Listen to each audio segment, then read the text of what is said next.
Alam niyo, everyday talaga na kapag naglalakad ako sa labas, traffic, maraming taong nag-aabang ng sasakyan para pumunta sa trabaho, pumunta sa school, para pag nakagraduate, makapagtrabaho. But, nanggaling na ako doon before and akala ko din, yun talaga yung buhay. Yun talaga yung ibig sabihin ng buhay. But, alam mo yun, patagal ng patagal ka na. And habang tumatagal ka sa trabaho, nare-realize mo na bakit ganito? Para lang ako nagtatrabaho for survival. Alam mo yun? Yung tipong kahit na ang sipag-sipag mo, ang galing-galing mo sa work, yung tipong mahal na mahal mo yung work mo, and then ang ibabalik sa'yo ay hindi naman same sa pagmamahal na binibigay mo. And then, samahan pa ng mga katrabahong parang mga tagapagmana ng kumpanya.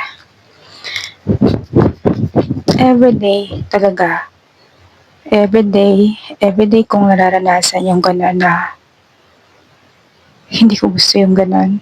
Hindi ko gusto yung buhay na ganito na everyday ako nagpapakahirap para magkaroon ng pera. Pero wala akong pera. And it's the same situation. Nung nag-resign ako sa work, may pera ako. Diba? Kung saan nga yung may work ako, doon ako nagkautang eh. Nung wala akong work, hindi ako nagkautang. Diba? Amazing. Kaya minsan hindi mo rin masisisi yung mga tao bakit nga ba sila tinatamad sa buhay, nawawalan ng pag-asa, o kaya kinakat nila yung sarili nila kasi wala na silang choice. Or siguro nawala na sila ng pag-asa at faith kay Lord.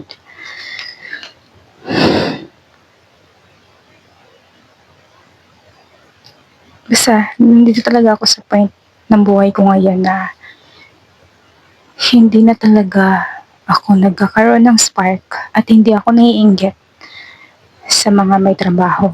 Bakit?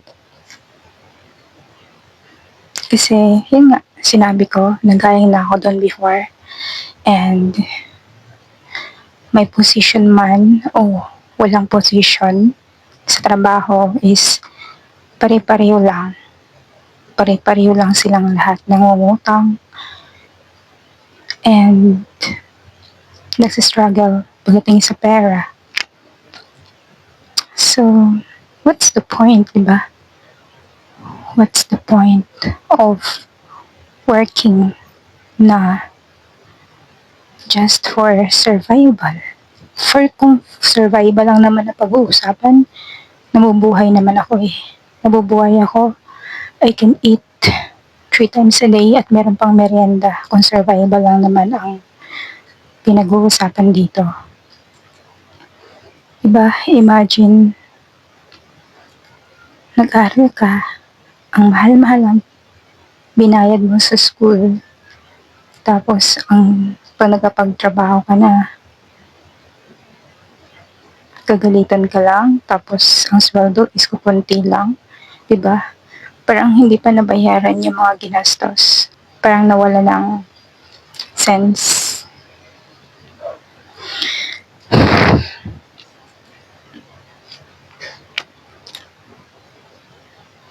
Yung tipong nalulungkot ako, yung tipong tatanda ka na lang. Hindi pa nakagraduate ka, ang mahal-mahal lang binayad mo sa school, tapos magtatrabaho at tatanda ka lang sa mga mall, sa mga sales lady, like that. Kasi nga wala na silang choice. Kailangan mo mag board exam. Tapos marami ka pang test ang pag-aaralan kasi ng requirements. Diba? It's a system. Sistema ng mundo. Kahit nga ako diba, kumuha ako ng license for teachers. Maraming requirements. And nakapasa naman ako. After kong nakapasa, so hindi ka pa agad-agad makakapag pa-ranking kasi kailangan pa doon yung TESDA or pwede ka magpa-ranking pero syempre huwag kang umasa na makakapasok ka agad, magkakaroon ka ng item kasi nga marami pang mas qualified sa'yo kasi meron silang TESDA. Alam niyo yung parang naka-close lahat sa akin ngayon, yung daanan ko. Parang gusto kong gawin yung bagay na to, pero parang naka-close kasi nandoon yung system nila na kailangan mo nang dumaan doon sa system nila bago ka makarating doon sa gusto mong mangyari. Alam mo yun?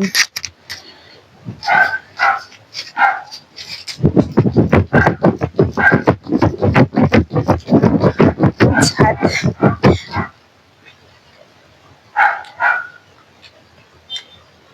Hello hearts, welcome back again to my YouTube channel. It's me, Isang. So, yan, pipilitin natin ngumiti kahit na nalulungkot tayo sa mga bagay-bagay. Sorry guys, sobrang init dito at wala akong fan. Ito lang. Sabi nga nila kapag maikli ang kumot, magtiis, mamaluktot. Diba? And also, kahit naman yung mga taong, alam mo yun, yung napabayaan mo na yung family mo, tapos tutok ka sa trabaho mo. And then, wala ka man lang naipon. Just for survival lang, diba? Para lang sabihin may trabaho. Nakakalungkot.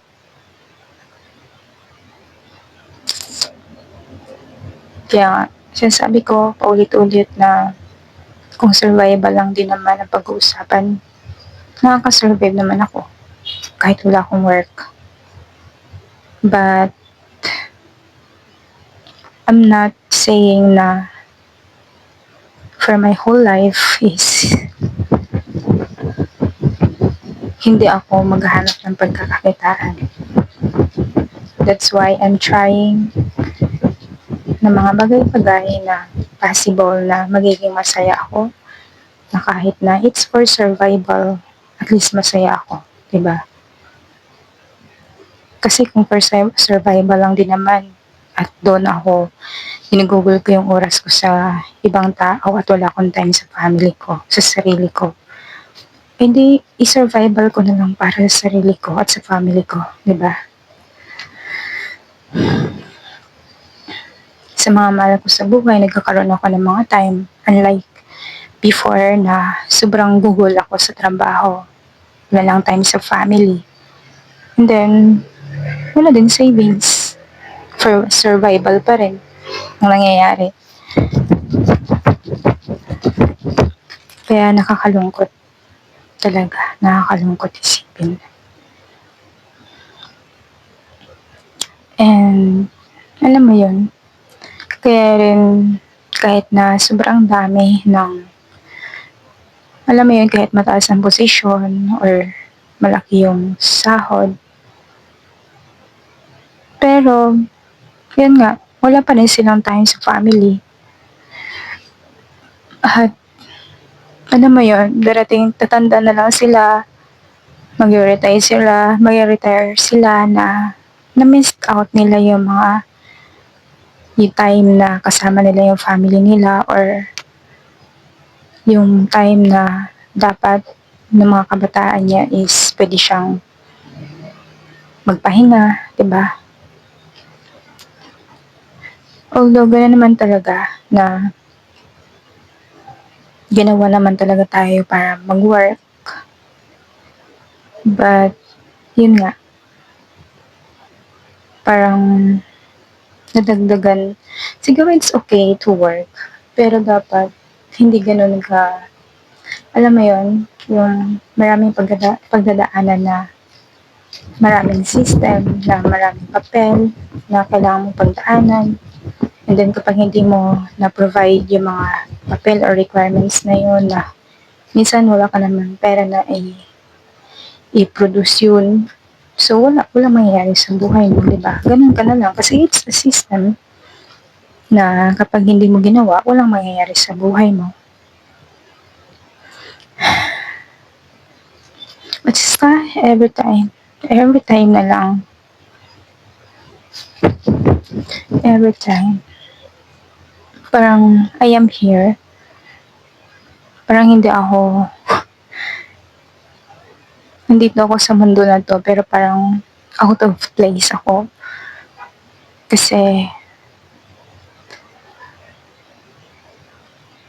sila iba yung thinking nila, iba yung ginagawa nila, yung parang yung traditional way of living.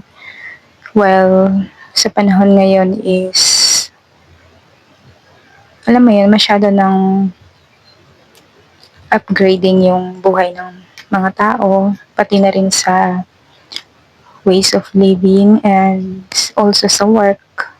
Kahit nga sa bahay meron kang pwedeng pagkakakitaan, as long as pag-aaralan mo lang yun. Alam mo yun, yung mga online. Siguro, I prefer to do that, yung work from home. And I am seeking yung mga work from home kasi meron kang time fast sa family, ganun, at time sa sarili mo. Unlike kapag nasa labas ka, is, alam mo yun, hinahabol mo yung oras mo, and then hawak ka sa leeg.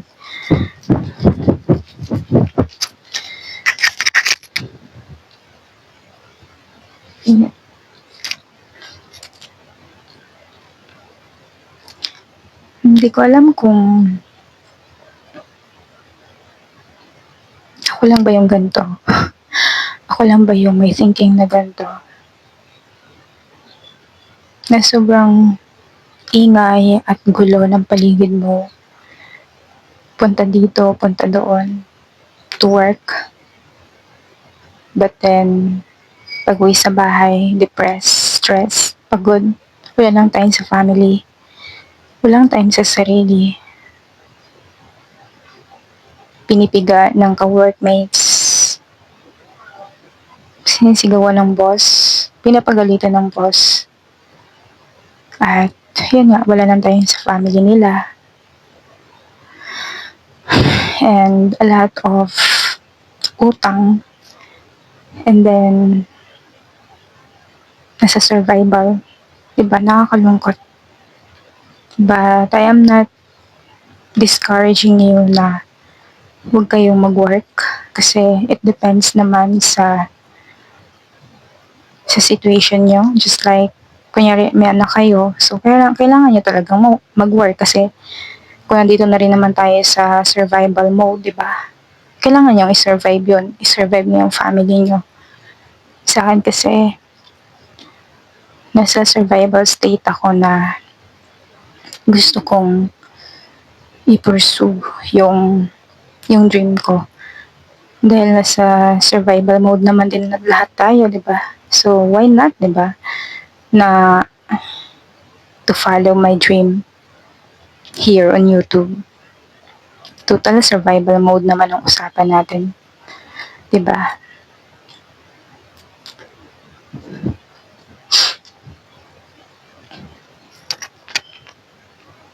I don't know. Ano bang nangyayari sa atin? Ano nangyayari sa mundo? At kaya rin siguro maraming nag-end ng life nila kasi hindi nila nakakayanan at wala silang mapagsabihan. And nung na-realize nila yung bagay na yon, yung system na yon,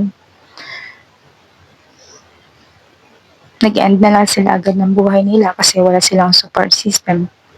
And siguro mahina na rin yung loob niya Kasi sa paligid niya na parang feeling niya nag-iisa na lang siya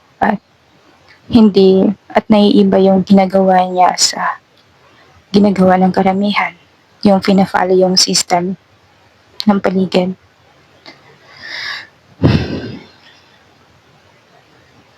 Siguro kapag ano na sa isip mo, just try to have dream na kung survival mode lang naman yung pag-uusapan, edi mag-survive ka kasama yung pangarap mo, di ba? Para hindi ka mawala ng pag-asa at hindi mo i-end yung buhay mo kasi gusto mong makita yung bagay na pinapangarap mo na maabot mo kahit na nasa survival state ka. Ayun. Medyo makulimlim dito sa amin, baka umulan.